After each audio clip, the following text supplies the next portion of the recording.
Hello! Bonjour! Je m'appelle Stéphanie Freitag, je suis coach en joie de vivre.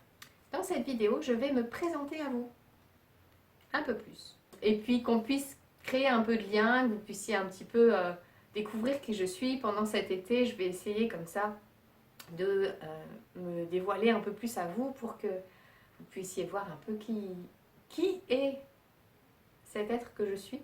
Même si moi j'ai du mal des fois à savoir exactement qui je suis. La vidéo elle vous parle, si vous vous sentez concerné par son sujet, je vous invite à la liker, à la partager, à la commenter, à vous abonner à ma chaîne. Merci beaucoup. Qui je suis? Grande question. Je vais surtout répondre à d'où je viens. Je pense que ce sera déjà pas mal. Donc je m'appelle Stéphanie Freitag, je suis coach en joie de vivre. Ça c'est mon présent maintenant. Dans ce présent maintenant, je suis mariée, j'ai 2 enfants. Une grande de 10 ans, un petit de 2 ans. On va dire que je ne suis pas partie sur de très très bonnes bases pour être heureuse dans la vie.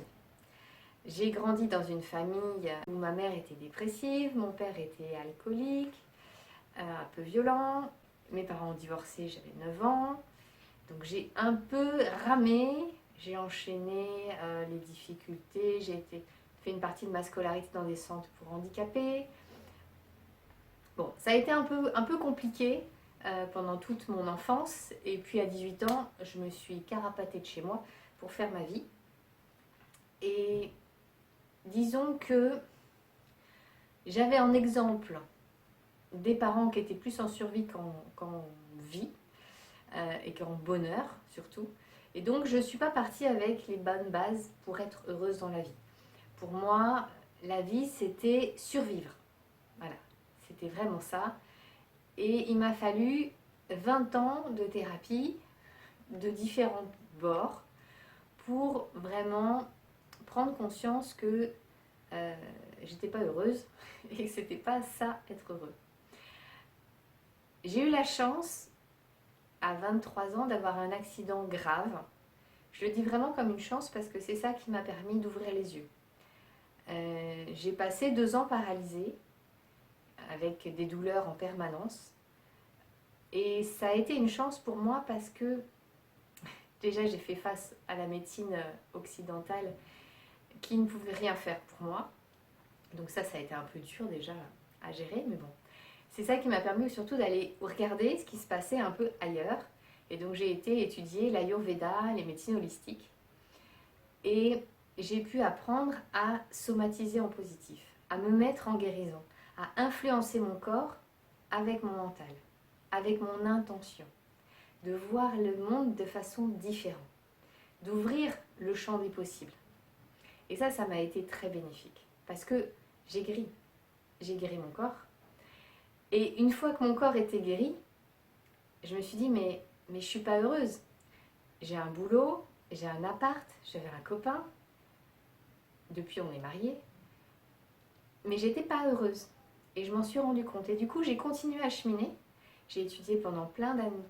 Enfin, j'ai étudié plein de techniques pendant plusieurs années pour essayer vraiment d'apprendre à vivre autrement et à voir le monde autrement.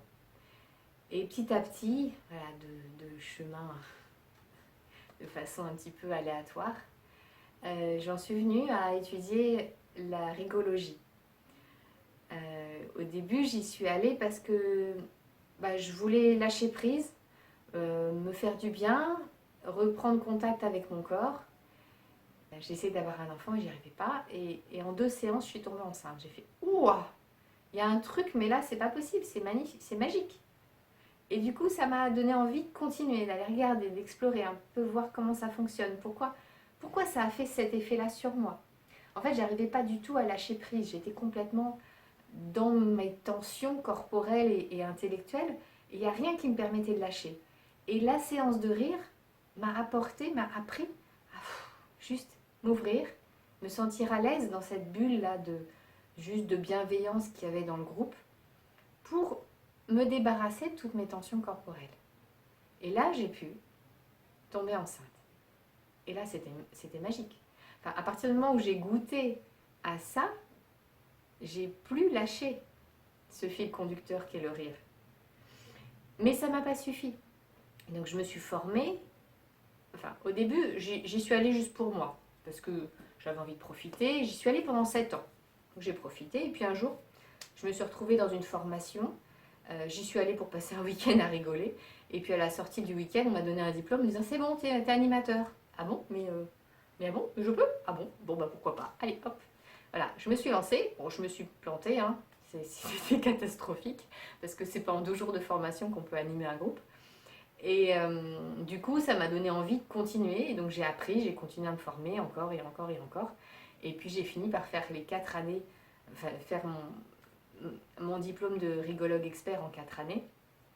Et puis pouvoir voilà, développer ma capacité d'animer des groupes. Et puis d'aller travailler sur le rire, mais en prenant conscience de toutes les autres émotions. Parce qu'il n'y a pas que le rire. À partir du moment où on travaille sur l'émotion de la joie, il y a toutes les autres émotions qui sont liées avec. Donc qu'est-ce que je fais? Qu'est-ce que je fais de la colère? Qu'est-ce que je fais de la tristesse? Qu'est-ce que je fais des peurs? Comment on gère tout ça?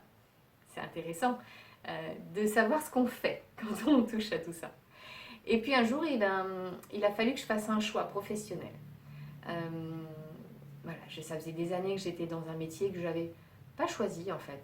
On m'avait choisi. Voilà, on m'avait dit tiens, essaye ça. Et puis bon, ça se passait bien, donc j'allais continuer.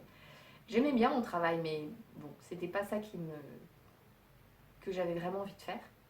Donc là, je me suis dit bon, bah, il faut que je crée un métier qui fasse que ce soit rentable aussi. Qu'est-ce que je peux rajouter à la rigologie pour vraiment accompagner les gens? Et je me suis dit, ben, moi j'ai envie de travailler aussi en individuel parce que je vois bien que le groupe a ses limites. On ne peut pas travailler de façon précise sur chaque problématique de chaque personne. Donc je me suis formée. J'ai fait un master en sophrologie caïcédienne, donc en 4 années parce que j'ai fait une pause bébé au milieu. La sophrologie, elle est venue en complément des années de méditation que j'avais fait. Ça m'a vraiment aidé énormément dans ma capacité à méditer, avec un cheminement sur le protocole de conscience du corps et de l'instant présent, qui était vraiment, que je trouve très puissant. Et une conscience de qui je suis, de toutes mes problématiques, mes limites, mes capacités, comment voilà, allier tout ça pour faire que ma vie, elle soit top. Et une fois que j'avais cette formation en poche, j'ai senti qu'il manquait encore quelque chose dans mes consultations en cabinet, de quelque chose d'encore plus efficace pour aller... En fait, la sophrologie met en lumière les problématiques.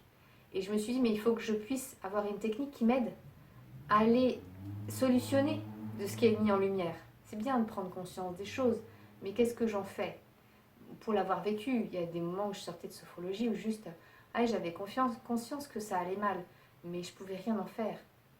Donc ça, c'est bien de prendre conscience. C'est la première étape de prendre conscience. Mais après, qu'est-ce qu'on en fait? Et donc, je me suis formée à l'hypnothérapie. Et avec ça, vraiment, je me sens dans une efficacité qui est très intéressante à mon sens pour aller aider un maximum de personnes dans leurs problématiques spécifiques. Je ne dis pas que j'ai la solution à tous les problèmes, parce que l'être humain est complexe et que heureusement la solution, c'est pas moi qui l'ai, c'est vous en fait. Et donc moi je suis juste un chemin, un vecteur qui va vous aider à trouver votre solution. Et voilà, c'est un petit... si ça peut vous expliquer un peu qui je suis et comment j'en suis venue à faire ce métier. Voilà, pour cette première vidéo de présentation, je pense avoir fait à peu près le tour pour vous avoir expliqué ce que c'est que mon métier de coach en joie de vivre. Si vous avez envie de tester, n'hésitez pas à me contacter. Je vous souhaite d'être un peu plus heureux dans vos vies. À bientôt!